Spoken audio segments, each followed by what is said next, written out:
Episode में बायमैन को हाउचन के प्लान के बारे में पता चल गया था और इसीलिए उसने तुरंत ही चारों डिमन को उसके पीछे लगा दिया था। अब अगले सीन में हम देखता है कि हाउचन सभी होली कार्ड से अवाक हो गया था और वो अकेले ही यहाँ से एक्सोर्सिज्म पास में जाने के लिए भाग रहा था।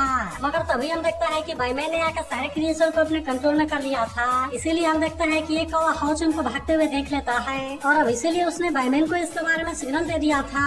मगर अभी भी हम देखता है कि हाउचन यहाँ पर नहीं रुकता और वो यहाँ से भागता रहता है।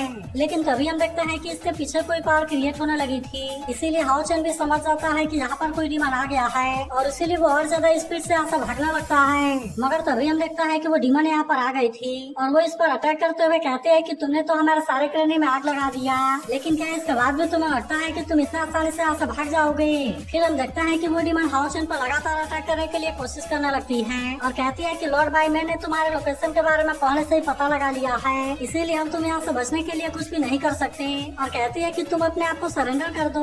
मगर वही हम देखता है कि हाउचन इसकी बात मानने के लिए बिल्कुल भी रेडी नहीं होता, इसीलिए वो इसके सारे अटैक से अपने आप को बचाना लगता है और फिर हम देखता है कि वो और ज्यादा स्पीड से यहाँ से भागने लगा था। मगर वही हम देखता है कि वो डिमन भी इतना आसानी से इसका पीछा छोड़ने वाली नहीं होती और इसीलिए वो तुरंत अपने पावर का यूज करके इस पर अटैक कर देती है। तभी से देख हाउचन भी अपने पावर का यूज करने के लिए रेडी हो जाता है और हम देखता है कि वो अपने बैरियर का यूज करके इसका अटैक को रोक लेता है। अब इसीलिए हम देखता है कि वो डिमन इसका कुछ भी नहीं कर पाती और हाउचन ने इसका अटैक से अपने आप को बचा लिया था। मगर तभी हम देखता है कि दूसरा डिमन भी यहाँ पर आ गया था और वो पहले वाले डिमन को साइड करते हुए कहता है कि हाउचन मेरा है और हम देखता है कि उसने अपने अटैक से इसके बैरियर को तोड़ दिया था। लेकिन हम देखता है कि इस तरह से वो डिमन भी इस पर गुस्सा हो जाती है और कहती है कि तुम मेरे बीच में आने की कोशिश ना करो। मगर तभी हम देखता है कि एक तीसरा डिमन भी आकर इसे रोक देता है और कहता है कि हाउचन मेरा है। तभी हम देखता है कि हाउचन मौका पाकर यहाँ से भागने लगा था, जिसे देख वो डिमन अपने पावर का यूज करके इस पर अटैक करने के लिए कोशिश करता है। लेकिन हम देखता है कि हाउचन ने अभी भी अपने आप को बचा लिया था।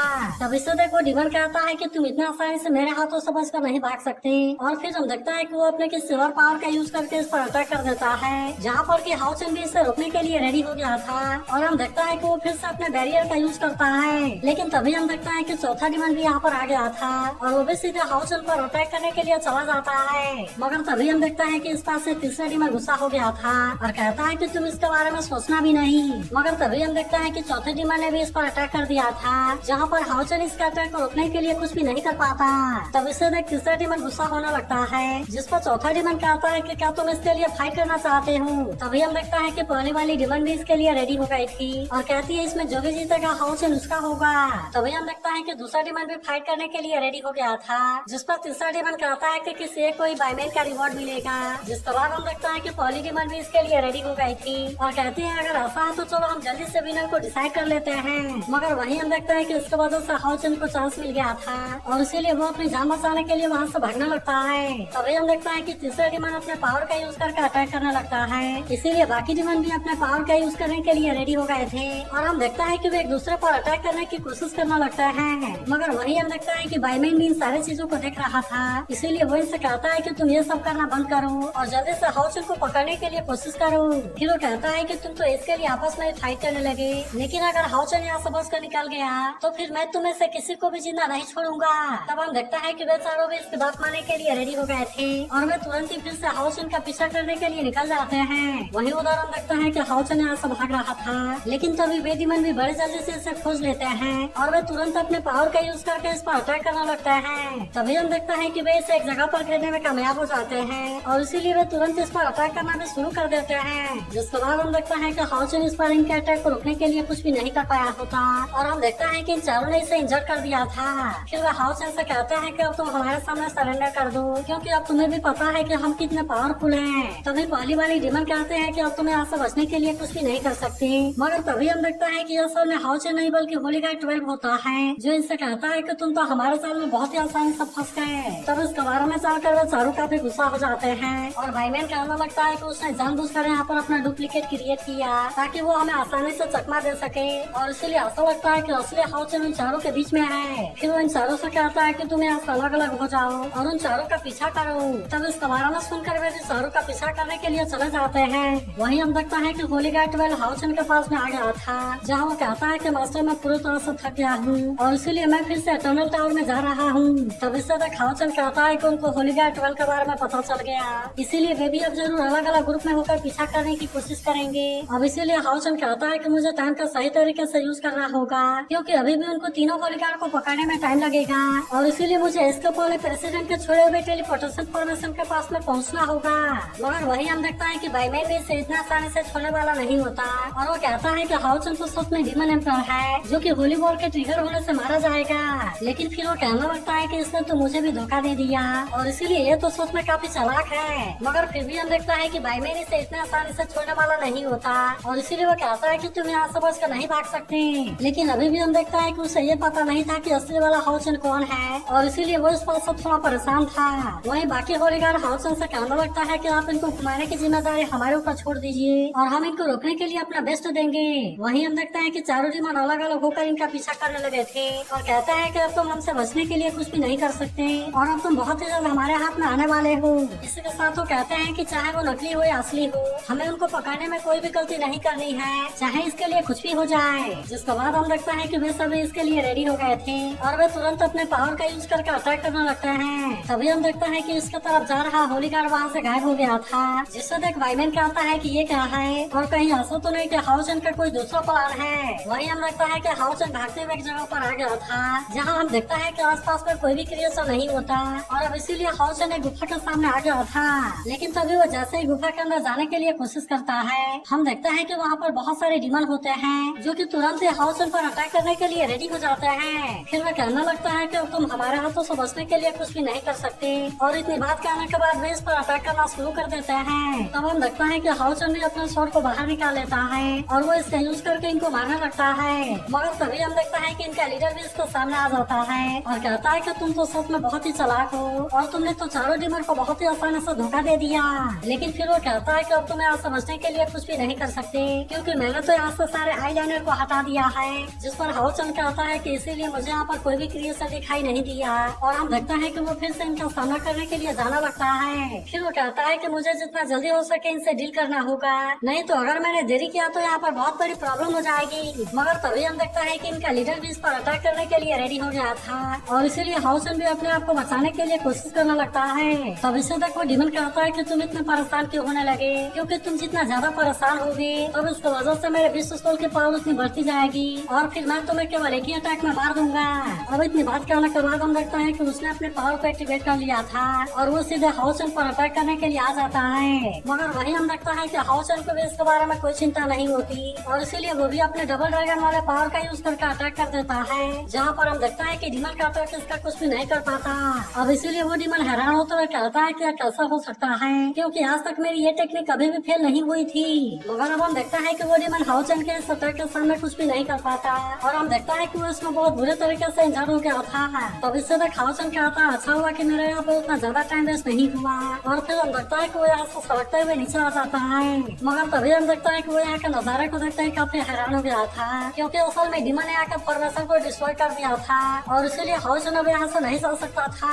और इसीलिए हम देखता है कि वो इस बात से काफी परेशान होने लगता है और इसे कुछ भी समझ में नहीं आता कि वो इसके बारे में क्या करे। मगर तभी हम देखता है कि बाकी होलीगार्ड को भी डीमन ने खोज लिया था, इसीलिए वे इसके लिए हाउसन से सॉरी कहते हैं। डीमन ने टेलीपोर्टेशन फॉर्मेशन को डिस्ट्रॉय कर दिया था, इसीलिए हाउसन यहाँ से निकलने के लिए कोई दूसरा तरीका खोजने के लिए रेडी हो गया था। मगर वही हम देखता है कि बाईमैन को असली वाले हाउसन के बारे में पता चल गया था, इसीलिए वो एक डीमन से कहता है कि बाकी के तीनों भी फेक हैं, जबकि तुम जिसके पीछे जा रहे हो वही असल में असली हाउसन है। लेकिन फिर वो कहता है कि उसके आसपास की आइलैंड में डिस्ट्रॉय हो गई है और इसीलिए ऐसा लगता है कि वहाँ पर जरूर ही कुछ हुआ होगा। इसके बाद वो डीमन से कहता है कि तुम जितना जल्दी हो सके उसे पकड़ने के लिए वहाँ पर जाओ, जबकि बाकी डीमन भी अब तुम्हारी हेल्प करने के लिए तुम्हारे डायरेक्शन में जा रहे हैं। तब हम देखते हैं कि वो डीमन भी इसके लिए रेडी हो गया था और वो बाईमैन से कहता है कि अब आपको इसके बारे में चिंता करने की जरूरत नहीं है, क्योंकि मैं हाउसन के सिर को लेकर सीधे आपके पास में आऊंगा। मगर तभी कुछ देर के बाद हम देखता है कि वो उस जगह पर भी आ गया था जहाँ वो देखता है कि सारे डीमन मारे जा चुके हैं, इसीलिए वो इन पर गुस्सा होते हुए कहता है कि तुमने तो आइलैंड को भी डिस्ट्रॉय कर दिया और इसीलिए तुम तो सच में बहुत ही स्टूपिड हो। मगर हम देखता है कि हाउसन अब यहाँ से भाग गया था, इसीलिए डीमन भी उसका पीछा करने के लिए जाना लगता है। वही लिन सिन हाउसन से कहता है कि क्या मैकल ने हमें जो तरीका बताया क्या उसका यूज करके हम एक्सोर्सिज्म पास में जा सकते हैं। तब इस पर सेन कहती है कि तुम्हें इसके बारे में चिंता करने की जरूरत नहीं है, क्योंकि मैकल इस पर हमारी हेल्प जरूर करेगा। तब इस पर हाउसन सबसे कहता है कि तुम मैकल के ऊपर यकीन करो, क्योंकि यहाँ पर कोई ना कोई ऐसी चीज जरूर होगी जो कि हमें यहाँ से एक्सोर्सिज्म पास में लेकर जा सकती है। तभी हम देखता है कि हाउचन भागते हुए एक जगह पर आ गया था, जहाँ हम देखते हैं कि उसके सामने एक एयरशिप होती है। इसीलिए हाउचन भी सोचता है कि क्या इस समय ये हमारे लिए हेल्पफुल होगा। तभी हम देखता है कि लिंसी और बाकी लोग भी बाहर आ गए थे, जो कहने लगता है कि जेड डिमन माउंटेन में तो सच में एक एयरशिप है। और अब इसीलिए हम देखता है कि वे मैगनस से काफी खुश हो गए थे। मगर तभी हम देखता है कि वो डिमन भी यहाँ पहुँचने वाला था। इसीलिए इसे देखते ही हाउचन इस बात से काफी परेशान हो जाता है और कहता है कि डिमन भी अब यहाँ पर आने वाले हैं। मगर अब हम देखते हैं कि इनके पास में और कोई ऑप्शन नहीं बचा था और अब इसीलिए वे भी इसका सामना करने के लिए रेडी हो गए थे। वहीं उधर हम देखता है कि डिमन भी हाउचन को किसी तरह से मार देना चाहता है ताकि उसे बाइमेन से इसके लिए रिवॉर्ड मिल सके।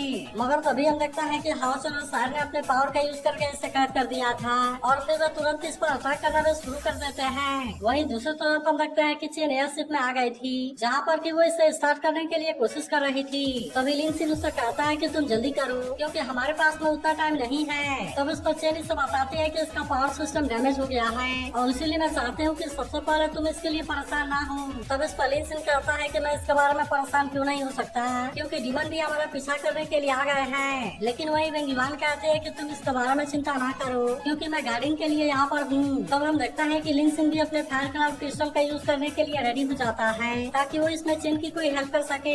वही उधर हम देखता है कि इस डिमन का सामना कर पाना इतना आसान बात नहीं होता और तभी हम देखता है कि वो डिमन फिर से अपने वेपन का यूज करके अटैक कर देता है, जिसके बाद हम देखता है कि सभी अपने अपनी जान बचाने के लिए इधर उधर भागने लगते हैं क्योंकि डिमन के इस अटैक का सामना कर पाना इतना आसान बात नहीं होता। तभी हम देखता है कि डिमन फिर से हाउचन पर अटैक करने के लिए आता है, लेकिन हाउचन ने इसका अटैक को रोक लिया था।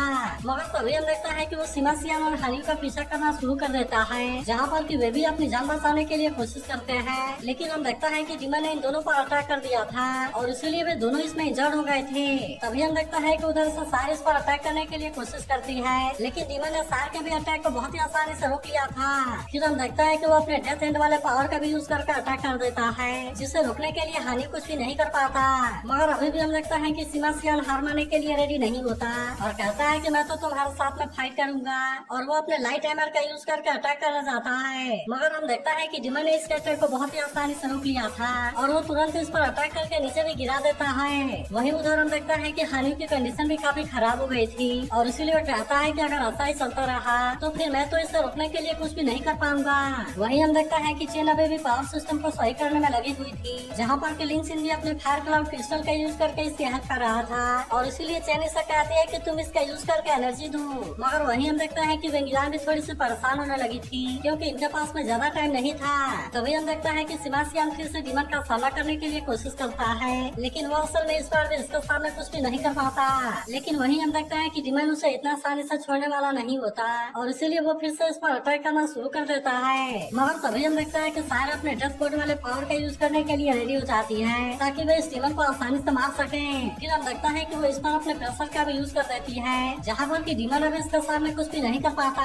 वहीं उधर हम देखता है कि हाउसन को भी इसके लिए अच्छा चांस मिल गया था, इसीलिए वो भी अपने लाइट कोड वाले पावर का यूज करने के लिए रेडी हो जाता है और फिर उसमें तुरंत ही इसका यूज करके डिमन पर अटैक कर दिया था। तब हम देखता है कि डिमन भी इसका सामना करने के लिए कोशिश करता है, लेकिन वो असल में इस अटैक को रोकने के लिए कुछ भी नहीं कर पाता और वे दोनों अपने पावर का यूज करके इसे इंजर्ड करने में कामयाब हो जाते हैं। मगर अब हम देखता है कि डिमन इस बात से इन पर काफी गुस्सा हो गया था और कहता है कि मुझे हर्ट करने की तुम्हारी हिम्मत कैसे हो गई और अब इसीलिए तुम सभी मेरे हाथों मरने के लिए रेडी हो जाओ। तभी हम देखता है कि वो अपने किसी टेक्निक को एक्टिवेट कर लेता है और अब इसका यूज करके इनको मारने के लिए रेडी हो गया था, जिसे देख वे सभी भी इस बात से काफी हैरान हो गए थे और तभी डिमन भी अपने इस पावर का यूज करके अटैक कर देता है। मगर अभी भी हम देखता है कि हाउसन को इस बारे में कोई चिंता नहीं होती और वो तुरंत ही अपने एटर्नल टावर वाले पावर का यूज कर देता है और इस तरह से इसने इसके अटैक को रोक दिया था। तभी से देखते ही डिमन भी इस बात से काफी हैरान हो जाता है और वो कहने लगता है कि ये कैसे पॉसिबल है और तुमने मेरे अटैक को इतना आसानी से रोक कैसे दिया।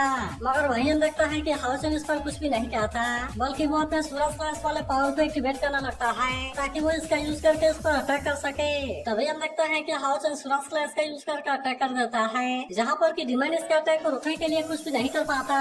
लेकिन हम देखता है कि इसमें हाउसन की बहुत सारी पावर कंज्यूम हो गई थी, जबकि वही हम देखता है कि डिमन अभी भी हार मानने के लिए रेडी नहीं होता और वो कहता है ऐसा लगता है कि यही तुम्हारा ट्रम्प कार्ड है, लेकिन असल में अगली बारी मेरी है। और हम देखता है कि वो इस पर अटैक करने के लिए आ गया था, लेकिन तभी हम देखता है कि चेन एयरशिप को स्टार्ट करने में कामयाब हो गई थी, इसीलिए इसकी पावर डिमन को रोक देती है और जबकि वे सभी टेलीपोर्ट होकर इसमें चले जाते हैं। फिर हम देखता है कि वे यहाँ से जाने के लिए रेडी हो गए थे और सेन कहती है कि आखिरकार हम इसमें कामयाब हो गए और अब इसीलिए हम यहाँ से एक्सोर्सिज्म पास में जाने वाले हैं। लेकिन हम देखता है कि डीमन अभी भी इतना आसानी से हार मानने वाला नहीं होता और इसीलिए वो फिर से इन पर अटैक करने के लिए आने लगता है और कहता है कि अगर तुमने इसे स्टार्ट भी कर लिया तो क्या हुआ, लेकिन फिर भी तुम यहाँ से इतना आसानी से बच कर नहीं जा सकते।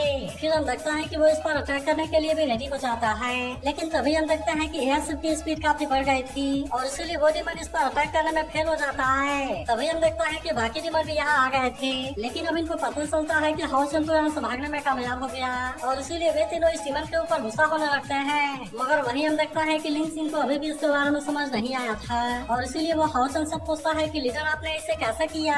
तब इस पर हाउसन कहता है कि एयरशिप की स्पीड उतनी अच्छी नहीं है, इसी वजह से डीमन के हाथों से बचने के लिए काफी नहीं था, जिसके बाद मैंने टाइम फ्लो को 10 गुना कर दिया, इसीलिए एयरशिप की स्पीड सीधे 10 गुना हो गई और फिर वो डीमन हमें पकड़ने के लिए कुछ भी नहीं कर सका। अब इसीलिए हम देखता है कि वे सभी इस बात से काफी खुश हो गए थे क्योंकि इनको लग रहा था कि डीमन अब इनको पकड़ने के लिए कुछ भी नहीं कर सकते। वहीं हम देखता है कि हानी भी इस बात से काफी खुश था और कहता है कि आखिरकार हम यहाँ से बचकर निकल गए। वहीं लिन सिंह कहने लगता है कि लीडर ने तो सच में कमाल कर दिया और वे केवल एक ही झटके में वहाँ से बचकर निकल गए। तभी चेन कहते हैं कि तुम्हें इसके लिए मुझे भी थैंक यू कहना चाहिए क्योंकि मैं ही इसे ड्राइव कर रही हूँ। वहीं हम देखता है कि हाउसन साहब के पास आता है और कहता है कि अब हम ऐसे घर वापस आने वाले हैं, जिसके बाद हम देखता है कि शायर भी इस बात से काफी खुश हो गई थी। मगर तभी अचानक से हम देखता है कि इन पर कोई प्रेशर क्रिएट हो जाती है, इसीलिए इनका एयरशिप इसमें पूरी तरह से डिस्ट्रॉय हो गया था और हम देखता है कि वे वहाँ से नीचे गिरने लगे थे। फिर हमें पता चलता है कि और कोई नहीं बल्कि बाईमेन है जो हाउसन से कहता है कि तुम तो सच में बहुत ही स्मार्ट हो, लेकिन फिर भी बड़ा अफसोस की बात है कि तुम मेरे सामने कुछ भी नहीं कर सकते।